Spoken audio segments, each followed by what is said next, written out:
Hello friend, स्वागत है आपका अपने यूट्यूब चैनल मिशन रोजगार एकेडमी में। फ्रेंड, जैसा कि हम लोग पिछले वीडियो में mobile court, fast track court, E अदालत कोर्ट से भी रिलेटेड वीडियो को हमने देखा था। ठीक है, उससे रिलेटेड सभी इंपॉर्टेंट तथ्य को हमने देखा था। आज इस वीडियो में हम लोग सेना न्यायालय, जिसे कोर्ट मार्शल कहते हैं, इसके बारे में हम लोग विस्तृत चर्चा करेंगे। तो फ्रेंड्स, वीडियो पर बने रहिए। स्टार्ट करते हैं हम सेना न्यायालय या कोर्ट मार्शल। बात करते हैं सेना न्यायालय या कोर्ट न्यायालय, जिसे कोर्ट मार्शल कहते हैं, इसके बारे में हम चर्चा करेंगे। जैसा कि इसे सैनिक व अपराधों से जुड़े मामलों की सुनवाई के लिए बनाई। यह सैनिक व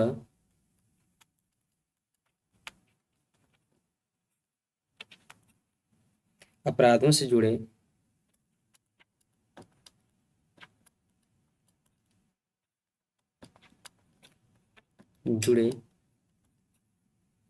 मामलों की सुनवाई के लिए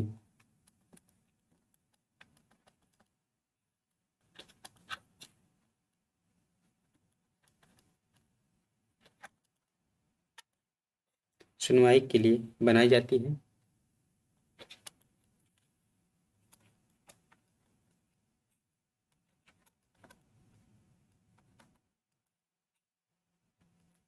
बनाई जाती है।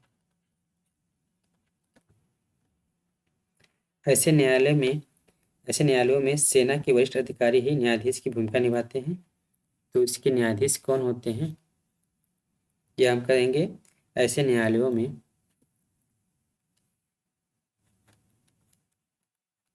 ऐसे न्यायालयों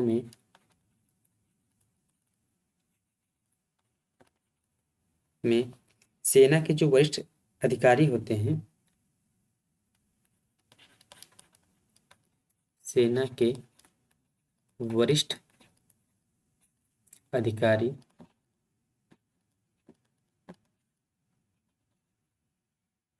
ही न्यायाधीश की भूमिका में होते हैं। न्यायाधीश होते हैं। ठीक है, ऐसे न्यायालयों में सेना के जो वरिष्ठ अधिकारी होते हैं वही न्यायाधीश की भूमिका निभाते हैं। इसका उद्देश्य क्या है? जो सेना न्यायालय या कोर्ट मार्शल का उद्देश्य क्या है?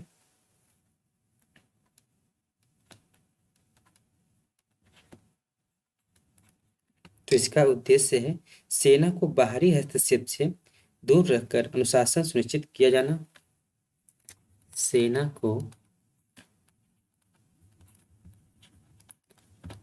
बाहरी हस्तक्षेप से दूर रखकर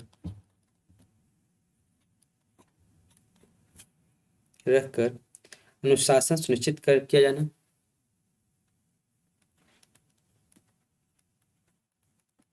अनुशासन सुनिश्चित किया जाना।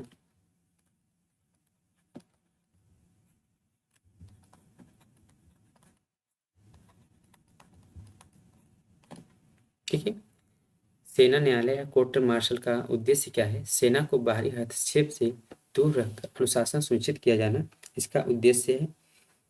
यह व्यवस्था जो है थल सेना अधिनियम 1950,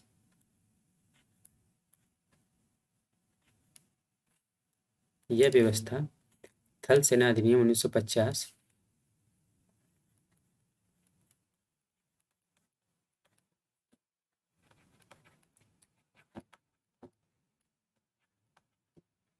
थल सेना अधिनियम 1950,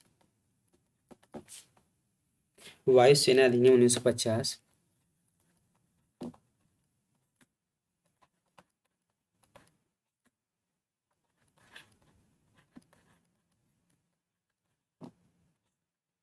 वायुसेना अधिनियम 1950 तथा नौसेना अधिनियम 1957 तथा नौसेना अधिनियम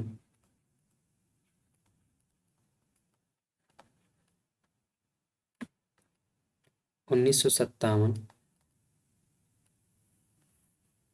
के तहत कार्य करती है।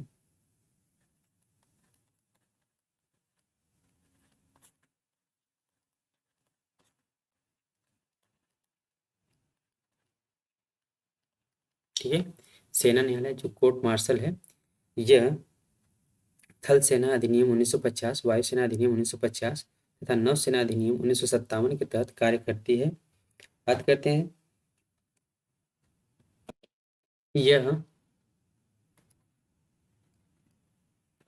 सैनिकों द्वारा किसी गैर सैनिक की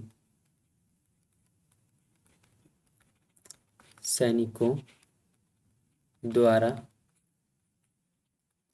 किसी गैर सैनिक की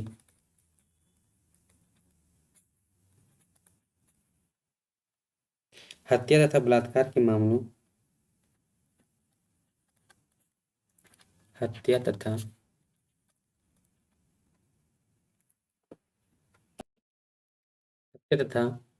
बलात्कार के मामलों को छोड़ करके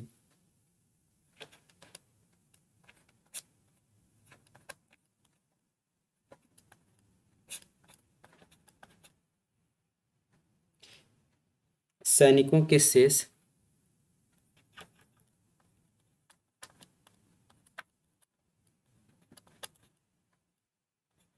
सैनिकों के शेष सभी आपराधिक कृत्यों की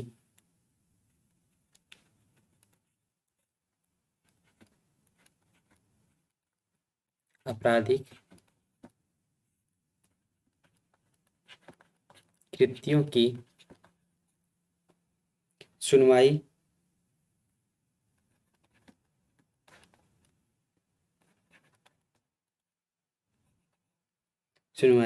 कोर्ट मार्शल द्वारा ही होती है।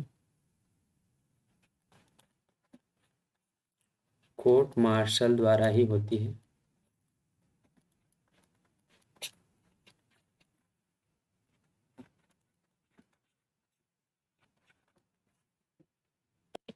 सैनिकों द्वारा किसी गैर सैनिक की हत्या तथा बलात्कार के मामलों को छोड़कर सैनिकों के शेष सभी आपराधिक कृत्यों की सुनवाई कोर्ट मार्शल द्वारा ही होती है।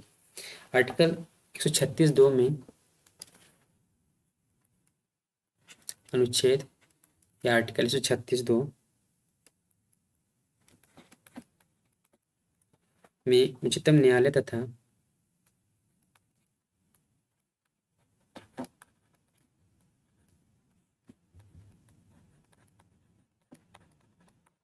उच्चतम न्यायालय तथा आर्टिकल 227(4) में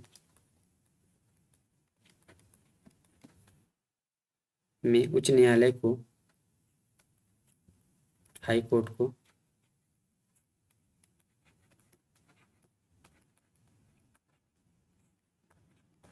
उच्च न्यायालय को कोर्ट मार्शल के निर्णयों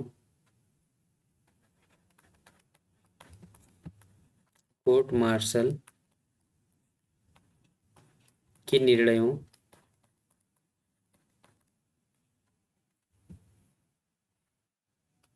के खिलाफ अपील की अधिकारिता नहीं है।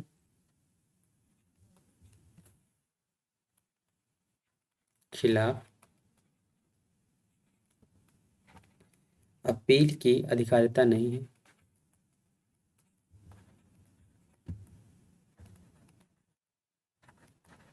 अधिकारिता नहीं है।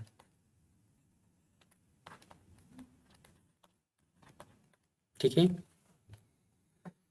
आर्टिकल 136(2) में उच्चतम न्यायालय तथा आर्टिकल 227(4) में उच्च न्यायालय को कोर्ट मार्शल के निर्णयों के खिलाफ अपील की अधिकारिता नहीं है।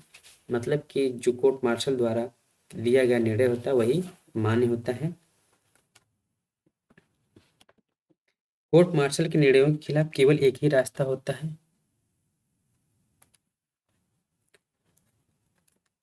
कोर्ट मार्शल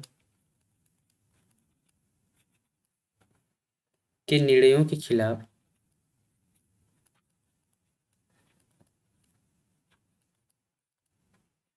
कोर्ट मार्शल के निर्णयों के खिलाफ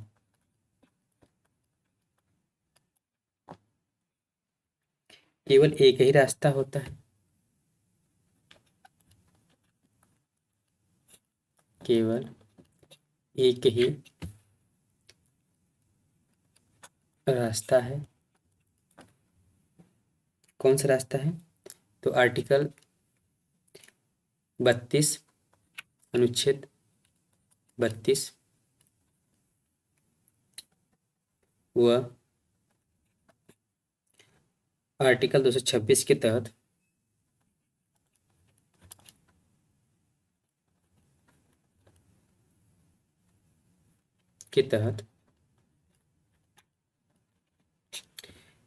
रिट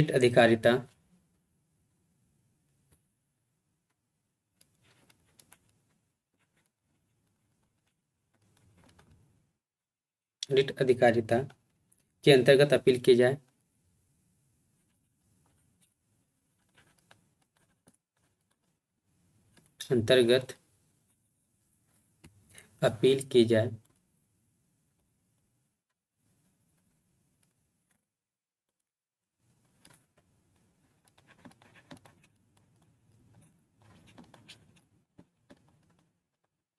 ठीक है।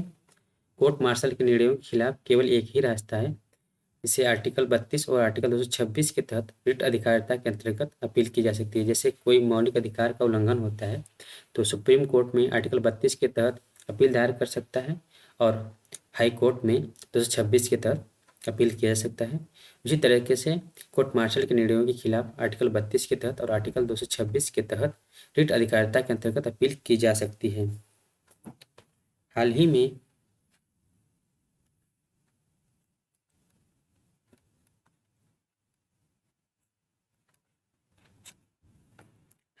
केंद्र सरकार ने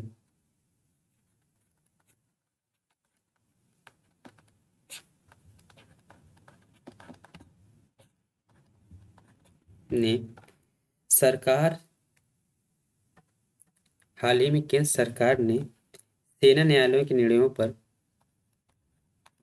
या सैनिक कानून के निर्णयों पर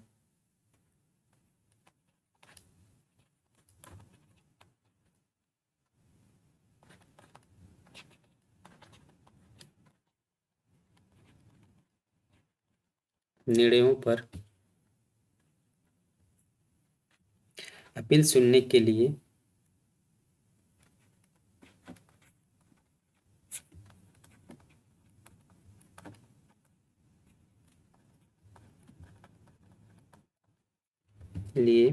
सशस्त्र सेना अधिकरण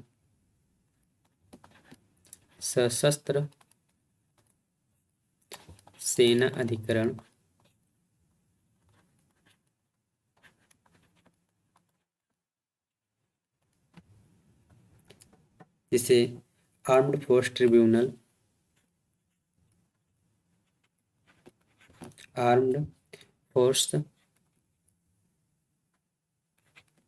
फोर्सेस ट्रिब्यूनल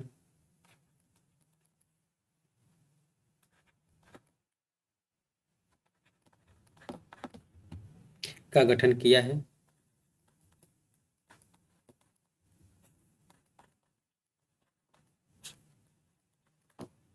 हाल ही में केंद्र सरकार ने सेना न्यायालयों के निर्णयों पर अपील सुनने के लिए सशस्त्र सेना अधिकरण जिसे आर्म्ड फोर्सेस ट्रिब्यूनल कहा गया है का गठन किया है, जिसकी प्रधान पीठ दिल्ली में है। जिसकी प्रधान पीठ या मुख्य पीठ कहाँ पर है? तो दिल्ली में है।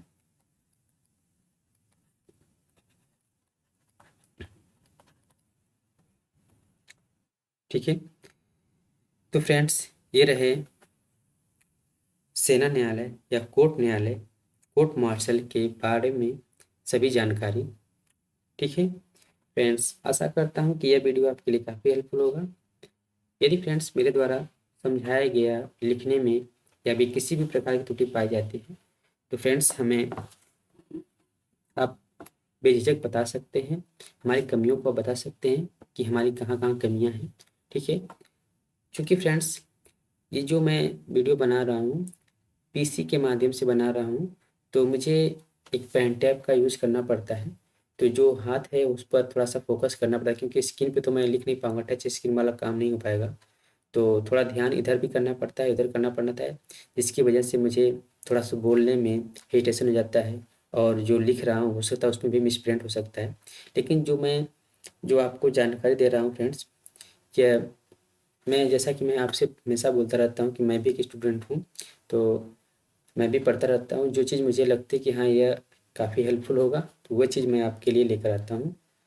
ठीक है फ्रेंड्स, जैसा कि यह चीज़ें वन डे एग्ज़ाम में तो नहीं, हाँ, हालाँकि उसके बड़े स्तर के एग्ज़ाम के लिए काफ़ी हेल्पफुल होगा। अक्सर एग्ज़ाम में क्वेश्चन देखने को इस सब से मिल जाते हैं।